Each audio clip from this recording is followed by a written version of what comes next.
महाभारत प्राचीन भारत के दो प्रमुख संस्कृत महाकाव्यों में से एक है। यह कुरुक्षेत्र युद्ध की कहानी कहता है, जो एक ही परिवार की दो शाखाओं के बीच लड़ा गया एक महान युद्ध था। महाभारत कर्तव्य, धर्म और अच्छाई और बुराई की जटिल प्रकृति के विषयों की पड़ताल करता है। यह एक ऐसी कहानी है जिसने सदियों से दर्शकों को मोहित किया है। कहा जाता है कि महर्षि व्यास ने इस महाकाव्य की रचना की थी। महाभारत केवल एक युद्ध की कहानी नहीं है, यह एक दार्शनिक और आध्यात्मिक ग्रंथ है जो मानव स्वभाव और मानवीय स्थिति में अंतर्दृष्टि प्रदान करता है। यह एक ऐसी कहानी है जिसे पीढ़ियों से बताया और सुनाया जाता रहा है। हर रिटेलिंग महाकाव्य के लिए नए दृष्टिकोण और व्याख्याएं लेकर आई है। महाभारत एक जटिल और बहुआयामी कृति है। यह एक ऐसी कहानी है जिसका आनंद कई स्तरों पर लिया जा सकता है। यह एक ऐसी कहानी है जिसमें सभी के लिए कुछ न कुछ है।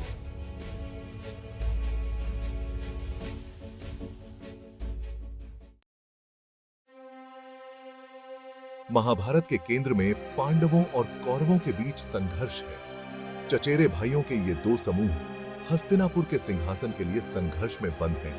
पांडु के 5 पुत्र पांडव अपनी धार्मिकता और वीरता के लिए जाने जाते हैं। युधिष्ठिर सबसे बड़े अपनी बुद्धि और सत्यनिष्ठा के लिए जाने जाते हैं। भीम अपनी ताकत के लिए, अर्जुन अपने धनुर्विद्या कौशल के लिए और जुड़वांव नकुल और सहदेव तलवारबाजी और घुड़सवारी में अपने कौशल के लिए जाने जाते हैं। दूसरी ओर कौरव धृतराष्ट्र के पुत्र 100 भाई हैं। उनका नेतृत्व सबसे बड़े दुर्योधन करते हैं, जो ईर्ष्या और महत्वाकांक्षा से ग्रस्त है। अपने चचेरे भाइयों के प्रति दुर्योधन का लालच और ईर्ष्या ने महाभारत के केंद्रीय संघर्ष का मंच तैयार किया। कौरव अक्सर शक्ति की अपनी इच्छा से प्रेरित होते हैं, मानव स्वभाव के गहरे पहलुओं का प्रतिनिधित्व करते हैं। समय के साथ पांडवों और कौरवों के बीच प्रतिद्वंदिता बढ़ती जाती है। यह अंततः कुरुक्षेत्र युद्ध की ओर ले जाता है, एक ऐसा युद्ध जो उनके राज्य के भाग्य का निर्धारण करेगा और उनके वंश की नियति को आकार देगा। कुरु वंश द्वारा शासित हस्तिनापुर का राज्य संघर्ष का अड्डा बन जाता है। सिंहासन के लिए उनके दावे से प्रेरित होकर पांडवों और कौरवों के बीच प्रतिद्वंदिता तेज होती है। जन्म से अंधे धृतराष्ट्र सिंहासन के असली उत्तराधिकारी हैं, लेकिन उनकी विकलांगता के कारण उन्हें नजरअंदाज कर दिया जाता है। उनका छोटा भाई पांडु सिंहासन पर बैठता है। पांडु यदि वह संतान पैदा करता है तो मरने का श्राप सिंहासन से नीचे उतर जाता है। वह अपनी 2 पत्नियों कुंती और माद्री के साथ जंगल में रहता है। वे 5 पांडव भाइयों को जन्म देने के लिए वरदानों का उपयोग करती हैं। धृतराष्ट्र अपनी प्रारंभिक नाराजगी के बावजूद सिंहासन ग्रहण करते हैं। वह अपने पुत्रों कौरवों का पालन पोषण पांडवों के साथ करते हैं। आक्रोश और ईर्ष्या के बीज जल्दी बोए जाते हैं। यह राज्य में अस्थिर माहौल बनाता है। महाभारत में पासा का खेल एक महत्वपूर्ण घटना बन जाती है। दुर्योधन का चालाक मामा शकुनी पांडवों को हस्तिनापुर आमंत्रित करते हुए पासा के एक धांधली भरे खेल की योजना बनाता है। युधिष्ठिर, जो धर्म के प्रति अपनी निष्ठा के लिए जाने जाते हैं, खेल में शामिल हो जाते हैं। वह अपना धन, अपना राज्य और यहां तक कि अपने भाइयों को भी एक एक करके खो देता है। घटनाओं के एक चौंकाने वाले मोड़ में युधिष्ठिर ने अपनी पत्नी द्रौपदी को भी दांव पर लगा दिया, जो सभा में अपमान और चीरहरण के प्रयास का शिकार होती है। द्रौपदी के प्रति अनादर का यह कृत्य कथा में एक महत्वपूर्ण मोड़ बन जाता है। यह चचेरे भाइयों के बीच शत्रुता को मजबूत करता है और अपरिहार्य युद्ध के लिए मंच तैयार करता है। पासा का खेल लालच, छल और धर्म के मार्ग से भटकने के परिणामों के खतरों को उजागर करता है। भाग 5 वनवास और वापसी। पासा के खेल में सब कुछ हारने के बाद पांडवों को 13 साल के लिए वनवास के लिए मजबूर होना पड़ता है। वनवास की यह अवधि उनके धैर्य और धर्म के प्रति उनकी प्रतिबद्धता की परीक्षा बन जाती है। वे जंगलों में घूमते हैं, ऋषियों से मिलते हैं और विभिन्न चुनौतियों का सामना करते हैं। वनवास के दौरान उनके अनुभव उनके चरित्र को आकार देते हैं और उन्हें आने वाली लड़ाइयों के लिए तैयार करते हैं। पांडव अपने वनवास के दौरान विभिन्न राज्यों के साथ गठबंधन भी करते हैं। वे अपनी धार्मिकता के लिए समर्थन और मान्यता प्राप्त करते हैं। दूसरी ओर कौरव अधिक अहंकारी और अत्याचारी होते जाते हैं। उनके कार्य लोगों को और अधिक अलग थलग कर देते हैं और पांडवों के लिए समर्थन का आधार तैयार करते हैं। पांडवों की अपने वैध राज्य के दावे के साथ वनवास से वापसी कुरुक्षेत्र युद्ध के लिए मंच तैयार करती है। भाग 6 कृष्ण दिव्य रणनीति का। विष्णु के अवतार। कृष्ण महाभारत में एक महत्वपूर्ण भूमिका निभाते हैं। वह पांडवों, विशेषकर अर्जुन के मित्र, दार्शनिक और मार्गदर्शक हैं। कौरवों के खिलाफ उनकी लड़ाई में कृष्ण की बुद्धि और रणनीतिक मार्गदर्शन पांडवों के लिए अमूल्य साबित होता है।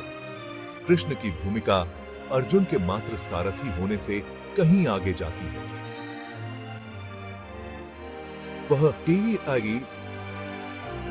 अर्जुन के परिवर्तन के लिए उत्प्रेरक बन जाते हैं।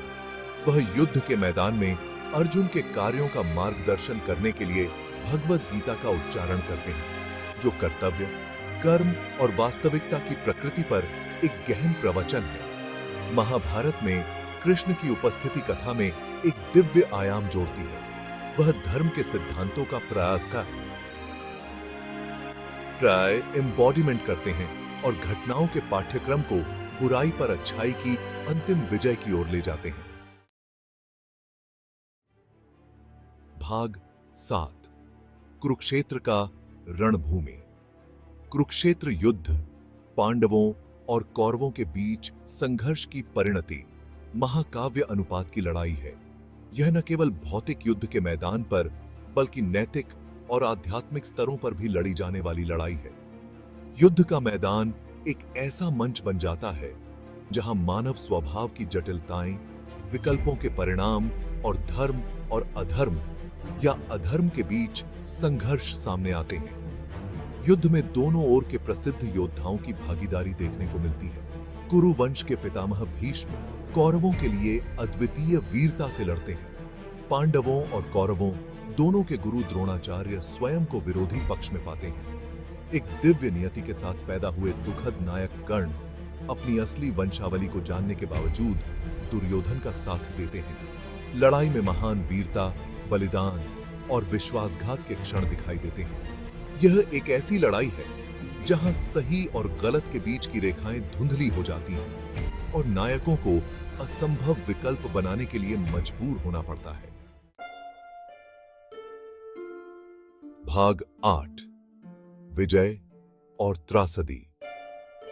18 दिनों की भीषण लड़ाई के बाद कुरुक्षेत्र युद्ध का अंत पांडवों की जीत के साथ होता है। हालांकि यह जीत बहुत भारी कीमत पर मिलती है।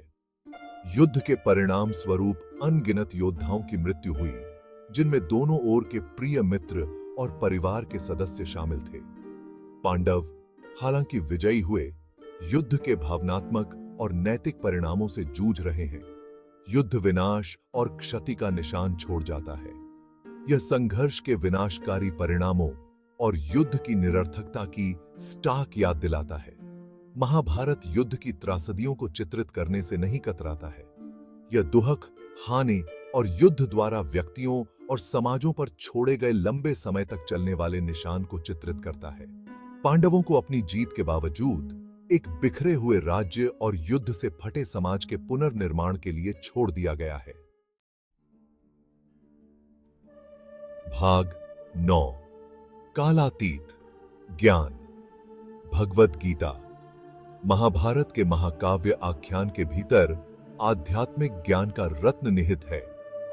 भगवद गीता कुरुक्षेत्र के युद्ध क्षेत्र में कृष्ण और अर्जुन के बीच यह संवाद समय और स्थान की सीमाओं को पार करता है। यह कर्तव्य, कर्म और मुक्ति की खोज की प्रकृति में गहन अंतर्दृष्टि प्रदान करता है।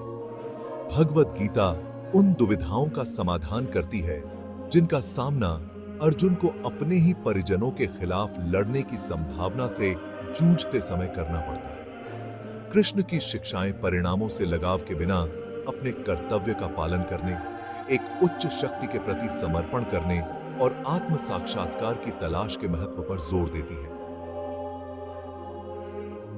भगवद गीता जीवन की जटिलताओं को नेविगेट करने के लिए एक कालातीत मार्गदर्शिका बनी हुई है। इसकी शिक्षाएं संस्कृतियों और पीढ़ियों के लोगों के साथ प्रतिध्वनित होती रहती हैं। भाग 10, महाभारत की स्थायी विरासत। महाभारत अपने कालातीत विषयों और शिक्षाओं के साथ आज भी दर्शकों के साथ प्रतिध्वनित होती है। इसके पात्र और उनकी दुविधाएं संबंधित हैं, मानव स्वभाव और जीवन की जटिलताओं में अंतर्दृष्टि प्रदान करती हैं। कर्तव्य, धार्मिकता, विकल्पों के परिणामों और सत्य की खोज का महाकाव्य अन्वेषण आधुनिक दुनिया में प्रासंगिकता रखता है। महाभारत ने विभिन्न कला रूपों में अनगिनत रूपांतरणों, व्याख्याओं और कलात्मक अभिव्यक्तियों को प्रेरित किया है। इसकी कहानियों को साहित्य, रंगमंच, नृत्य, संगीत और दृश्य कलाओं के माध्यम से फिर से सुनाया जाता है, जिससे इसकी विरासत पीढ़ियों तक जीवित रहती है। महाभारत कहानी कहने की शक्ति और ज्ञान, मूल्यों और सांस्कृतिक विरासत को समय के साथ प्रसारित करने की क्षमता का प्रमाण है।